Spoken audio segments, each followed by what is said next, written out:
3 goals yang mesti lo buat di 2025. Gue gak tahu siapa yang butuh dengerin ini, tapi beberapa banyak nanya ke gue gimana ya caranya supaya kita gak ngerasa hidup tuh gini-gini aja, gak pernah ada perubahan dari tahun ke tahun. Goals yang dibuat di awal tahun cuma bertahan sebulan 2 bulan, tapi setelah beberapa bulan kemudian tuh tambah loyo, dan hasilnya resolusi di 2024 kita lanjut ke 2025, gitu terus gak pernah ke-achieve.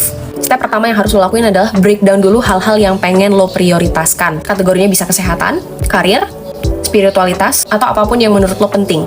3. Setelah lo susun semua itu, hal yang harus lo punya adalah belajar mulai dari hal kecil dan punya mindset gak apa-apa kalau di awal gue cupu, gak apa-apa kalau di awal itu hasilnya jelek, tapi yang penting tetap gue lakuin. Kalau dalam satu kata gue jabarin, disiplin. Karena gak peduli segede apapun goals dan mimpi lo, kalau lo gak disiplin, lo gak mengevaluasi dari hasil lo yang jelek tadi, ya udah lo gak akan kemana-mana dan lo akan ngerasa hidup lo gitu-gitu aja.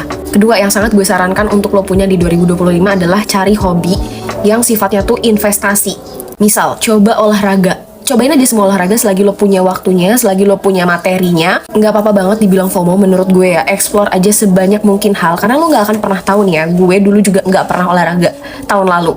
Terus kemudian tahun ini gue mencoba untuk konsisten olahraga.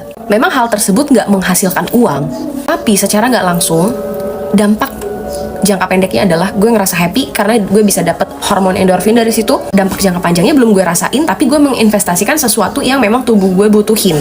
Gue gak akan pernah tahu, mungkin nanti 20 tahun ke depan kalau misalnya gue nggak olahraga, mungkin otot-otot gue akan semakin melemah dan nantinya gue akan semakin susah aktivitas. Jadi yang gue lakukan adalah gue coba untuk mencintai rutinitas gue olahraga, karena gue sadar itu adalah investasi paling baik. Gak perlu muluk-muluk, gak perlu gengsi. Menurut gue yang paling mudah aja deh bisa lo lakuin. Semua orang bisa lakuin, gratis, jalan pagi atau lari pagi. Udah, gak usah mikirin pakai sepatu apa, pakai outfit apa, yang penting lo lakuin dulu. Kedua, investasi dari leher ke atas. Gak perlu muluk-muluk, yang penting dalam setiap harinya itu lo belajar hal baru. Gak mesti baca buku, lo bisa belajar dari podcast, lo bisa belajar dari webinar yang gratis, online course.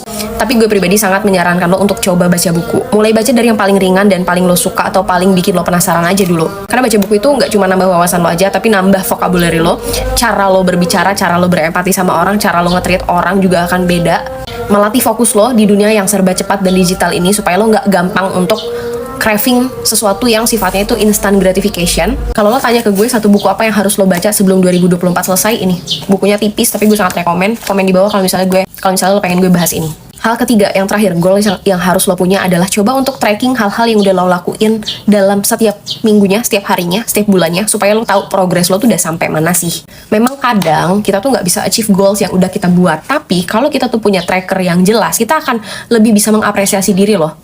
Bahwasanya, oh ternyata gue selama ini tuh udah melakukan A, B, C gitu loh. Hasilnya, progresnya emang udah kelihatan. Tapi gue nggak sadar aja, karena mungkin achievementnya itu bukan dalam bentuk angka atau piala gitu. Tapi progresnya udah lo lakuin. Contohnya gue ya, nggak usah jauh-jauh deh. Gue dulu tuh nggak bisa lari. Gue baru coba lari itu di bulan Agustus September. Awal gue lari itu gue cuma bisa 400 meter. Itu rasanya gue udah kayak mau, kaki gue nggak kuat, jantung gue nggak kuat. Tapi gue coba terus tuh, gue coba seminggu sekali, seminggu 2 kali, seminggu 3 kali, gue coba rutin, sampai akhirnya sekarang gue bisa lari 10 kilo.